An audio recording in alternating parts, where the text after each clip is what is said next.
What's going on, everybody? I want to make a quick video. Before, I want to preface, yes, I understand I'm in my car. I'm being safe, don't you worry. Car is driving so that I am not having to keep my full focus there. Either way, I'm going to keep my eyes on the road, not on the camera, so fear not. Anyways, I want to talk today about why so many Christians that I see are so depressed.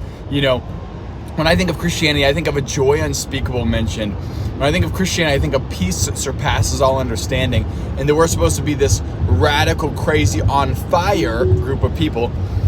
These are all like churchy phrases that we hear, but also scriptural.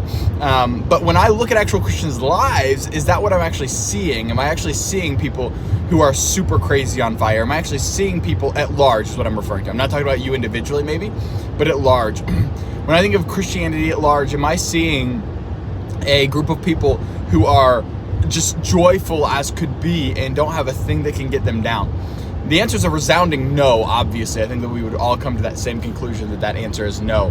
So why is it no, and what can we do to make it a yes? Well, the number one reason that it is a no is going directly back to Matthew 26, excuse me. It says, if you do not first deny yourself and pick up your cross daily, you cannot be my disciple.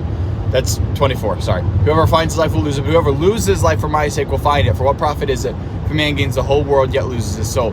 It's imperative as a Christian that you understand that part number one of you giving your life to Jesus is you giving up you denying yourself. Hebrews 12 expounds on this point where he says, keep your eyes fixed on the author and finisher of your faith. Lay aside every sin and encumbrance which so easily entangles you, keeping your eyes fixed on Jesus, the author and perfecter of your faith, who for the joy set before him endured the cross and despised the shame. Consider him who endured such hostility against himself by sinners, so that you do not grow weary. We as Christians oftentimes are growing extremely weary, and the reason that we're growing weary is because us as Christians are not choosing to live our lives in such a way where we are representing Christ well. We're not representing Christ well because we're so focused on ourselves. Since we're so focused on ourselves, the result of us focusing on ourselves is always being sad, heartbroken, depressed, anxious, worrisome, fearful, upset, unsatisfied, never happy, never pleased, never okay. Things in life can't ever be okay. And it all comes back to the same point. It's all because you think that this life is so much about you that you need everything to be okay in your life, or everything is going to be hell for you. My challenge and my encouragement for you as a Christian today is find out what parts of your life that you are living for you and make sure that dies. Take that to your knees and really pray and ask God to cleanse your heart of those things, to give you wisdom. And when you ask, he will give it to you without measure.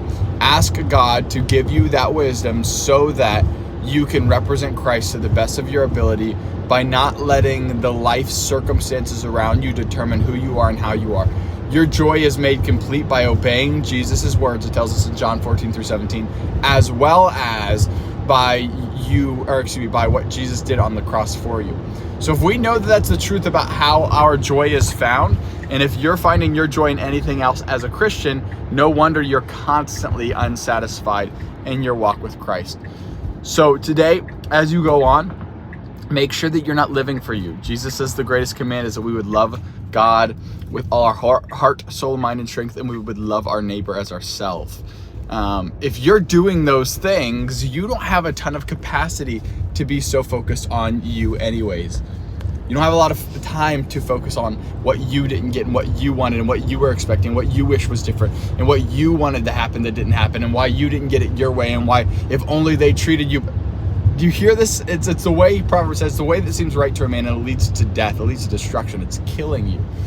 We need to not just resonate with what we feel, what we remember, what we've always known, and rather resonate with Christ and him crucified. And if you do that, I promise you, you're going to feel and experience this joy unspeakable and not have to worry about these ups and downs in life that are always leaving you in a place of anxiety and depression. Appreciate you all. Love you all. If I've earned it, please consider subscribing, and I'll chat with you guys soon.